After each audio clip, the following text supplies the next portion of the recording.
everyone. Welcome to the Traffic and Mobility Commission, City of Carlsbad. Today is Monday. Can everybody hear me? Monday, February 3rd. We're going to start with the call to order at 5:02 p.m. And we're going to do a roll call. If Elaine can take roll, please. Yes. Chair Vulcan. Present. Vice Chair Johnson. Here. Commissioner Hunter. Here. Commissioner Pensiers. Here. Commissioner Fowler. Here. Commissioner Linky. Here. Commissioner Perez. Here. Okay, please note that all commissioners are in attendance. Before we do approval of the minutes from the last minute, our senior traffic engineer has some comments to make. Yes, first of all, welcome this evening. I have two things to announce. So Nathan Schmidt, who you've already met, will be taking over as the staff liaison. So I want you to start directing all comments and direction to him that you would have otherwise have sent to me previously. And also Amanda Guy has left the city, and we won't have any legal counsel at this meeting, but we'll be working towards a replacement for her. So try to keep your legal questions at ease tonight. We'll get back to you if we have to at the next meeting. We did it again. Okay, good. Next, we're going to approve the minutes from special meeting that was held on January 6, 2020. Are there any comments or corrections to the minutes? Commissioner Linky. No. Record. No? Okay. Do I have a motion to approve the minutes? I'll make a motion to approve the minutes. Have a second? Second. Okay, let's vote.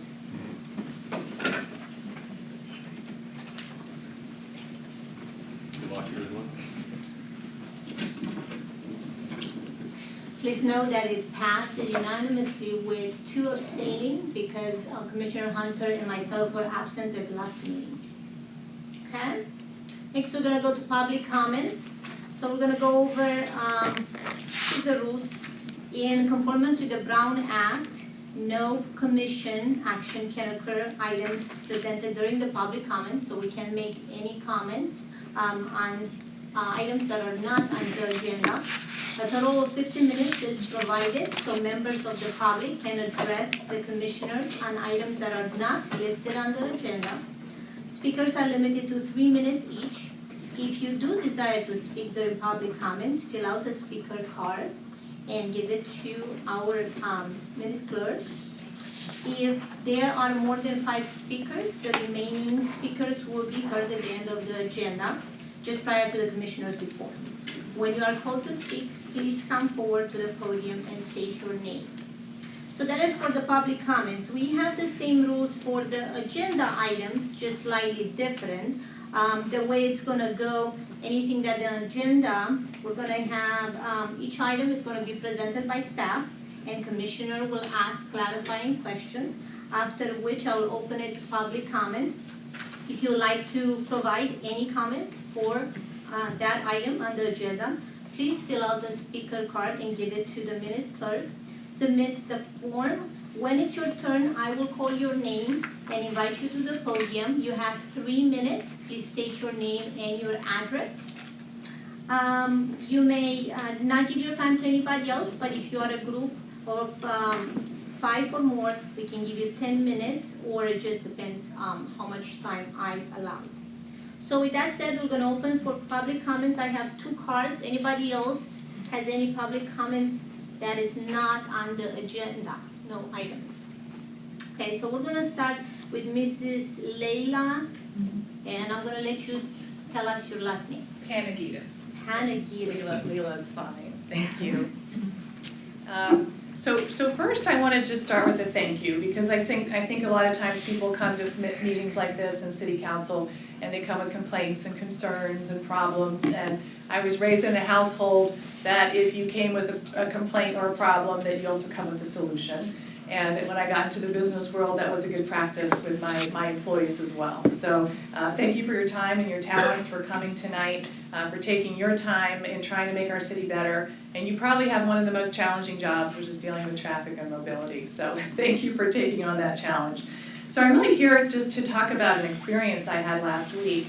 I live in the Calavera Hills neighborhood, and I spoke last week to City Council about issues on College, recognizing that College Boulevard was not meant to be built for transporting children, but for cars and buses. At a time, we had buses, school buses in Carlsbad. So I spent some mornings out there just walking around, observing, talking to residents, talking to students, and talking to the crossing guard.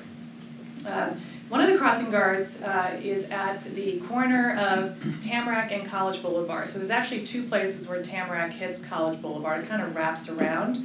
But this is if you're heading out east from downtown on Tamarack and you hit College Boulevard. You can either go straight, right, or left. So when I was talking to the crossing guard there, I was asking him, what are the things that you are observing day in, day out during the school year? What are the top priorities? What would you think would be the low-hanging fruit that if we could address would make the best impact? And he said, there's no left turn signal going from Tamarack to College. There's only a left turn light, so when it turns green, cars are waiting to turn left, and the problem is children are crossing over from Tamarack, from the other side of Tamarack, to get to College and then down to the Calavera Hills Middle and Elementary School. And he said if there was a left turn signal light like there is on Carlsbad Village Drive, it would really alleviate a lot of the problems. So I thought that was an interesting note. So I just wanted to share that with you, and I also want to invite you to come out any morning from 7:30 to 8:15 and walk with me. I live nearby. I have a really good coffee maker and creamers of all types. You can come out, we can just walk and talk to people and observe what the issues are, because I think that would be one that could be addressed pretty quickly. It would solve a lot of problems because people are kind of anxious to turn left. So that's all I wanted to share with you, was just an observation. So thank you. Thank you. Okay, next we have, this is our second robotics team that is presenting to us. We have Valley Girls 2.0. Seems that there are 4 girls today. We're missing 2 girls. So their presentation is going to be 5 minutes, and then I'm allowing 5 minutes for questions. And John, I think it would be best if we just set them up standing right there at those 2 chairs. You're fine, just if you can just move the chairs so they can put their, yeah, few girls can, because I know all of you have a speaker part, and I don't know about the mic, but I think if you girls speak loud.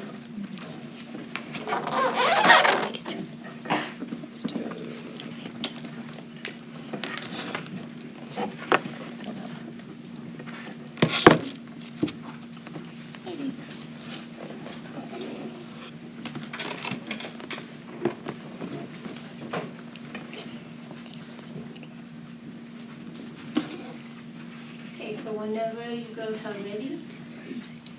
Okay. The city of our future is less dependent on cars and more reliant on walking.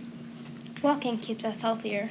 Less cars means more room for green space. Walkable cities produce higher achieving kids. Even taking the subway means more walking. But women and girls are 73% less likely than men to walk in cities because they are afraid.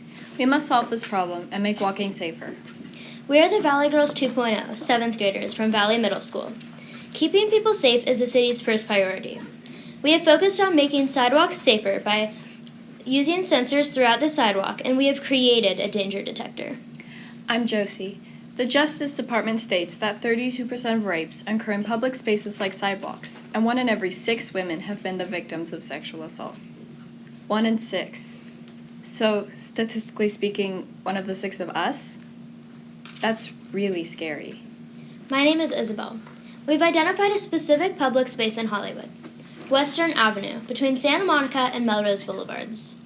We chose this street because the LA Times has up-to-date crime data, the area is densely populated with lots of affordable housing and 4 subway stops, and there is public and private money specifically earmarked for sidewalk improvement on Western through LA's Great Streets Initiative. I'm Sophia. We've interviewed Doctors Duniak and Humer at Thermo Fisher Scientific, two world-renowned experts in measuring airborne chemicals. We've worked with retired Oceanside police officer Chris Shaver and taken his self-defense class. We've met with Carlsbad and Santa Monica police and women's centers. We've read books, watched videos, listened to podcasts, and combed through reports from the UN, FBI, and City of LA. Our research is more detailed in our binder. We have also developed our own sources by visiting Western Avenue, and we wrote our own online survey to research how people feel and act in cities. Hollywood is the 8th most dangerous neighborhood in LA, yet there are several universities, major freeways, movie studios, churches, and museums there. But over the last 3 months, there were over 498 violent crimes. I'm Sophia. Our research on the existing solutions was shocking. We found self-defense, phone apps, and weapons, lots of weapons. But all these solutions put the responsibility on the victim. We can revolutionize safety by changing the actual fabric of the city. Officer Shaver said assault victims are usually chased or struck to the ground, and victims may call out for help. We studied a lot of cities. Like San Diego, many have deep surveillance infrastructure. Streetlight cameras monitor traffic and scan license plates. We can use similar cameras on sidewalks. Using sensors, we can detect a person running, falling to the ground, or calling out for help. Then, we record the incident and alert the police. The National Institute of Health states that when we feel fear and aggression, our bodies produce two pheromones, cortisol and adrenaline. Animals are able to smell that pheromone with their vomeronasal organ. Doctors Duniak and Humer agreed that we can use similar science to detect fear and danger. To make cities and sidewalks safe, we present Safe Walks. We embedded acceleration and impact sensors into the sidewalk, attached voice recognition, and our danger detector to parking meters. Following our algorithm, streetlight cameras will record 30-second clips of the area. When a sensor is triggered, a light blinks, and the nearest patrol car will be notified. Plus, we meet Vitruvian architectural standards of durability, utility, and beauty by adding green space and shielding the walkway with a safer bike lane. We power the entire system with PaveGen panels, which generate power from the force exerted by pedestrians. And even though we started with women's safety, SafeWalks doesn't discriminate. It makes sidewalks safer for everyone. Plus, we've developed our very own danger detector. Using gas chromatography, our chemical detector is fitted to identify airborne cortisol and adrenaline particles secreted by both an aggressive attacker and a fearful victim. Within milliseconds of detection, it alerts people that fear and aggression are present. After working with the police, we changed the placement of our cameras and sensors. The Carlsbad Police have offered to test SafeWalks during its next training in April 2020. Complete SafeWalks installation of the half-mile stretch of Western will cost just $42,000 more than renovation of that same street without SafeWalks. We have shared Safe Walks with First Lego League, John Rose, Carlsbad and Oceanside Police, Santa Monica City Office of Emergency Management, and other FLL teams. We have even taught beginning robotics classes and raised money for our FLL program. We want to feel safe on our city streets. SafeWalks will improve safety And reduce fear for everyone. So that we can walk to the subway, to get the college classes. and really live in our cities. Thank you.